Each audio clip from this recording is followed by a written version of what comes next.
Inaasahang mas bibilis pa ang pagresponde ng mga otoridad tuwing may emergency dahil sa inilunsad na Unified 911 Emergency Hotline ng DILG. Yan ang ulat ni Luisa Erispe. Hindi na pahirapan ang paghingi ngayon ng tulong sa gobyerno sa panahon ng emergencies dahil ginawa ng simple, mas maayos at mabilis ang hotline system na maaaring tawagan ng publiko sa panahon ng pangangailangan. Sa pamamagitan yan ng paglulunsad ng Unified 911 system.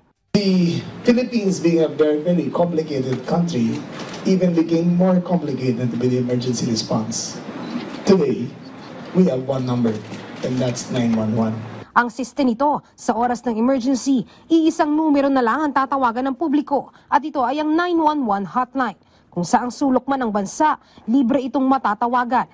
Ayon naman sa Philippine National Police, hindi kailangang mamroblema kung Ilocano, Bisaya o iba pa ang lengguwahe ng Pilipinong tatawag sa numero dahil ginawa lang nitong iisa ang direct line na matatawagan.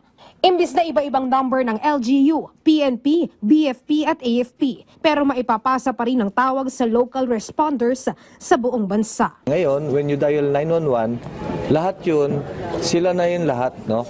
Wherever you are. Ngayon, we have 911 hub na nito, 8 places buong Pilipinas. And yan, pagka sumagot ka doon, for example, in Ilocos, Ilocano sasagot. Pagka nandun ka sa Bisaya, Bisaya sasagot. Pagka nandun ka sa Kuanis, Hulahano ang sasagot. And including Bisaya and Ilonggo. Ang programa, binuo at pinagtulungan ng DILG kasama ang PNP, BFP, AFP at ang pribadong kumpanya na PLDT.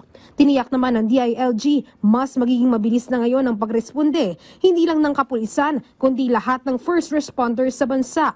Maaaring 5 minuto lang, nariyan na ang first responders sa Metro Manila at 8 minuto naman sa mga probinsya. This is the dream of the DILG, that we will create our own brand.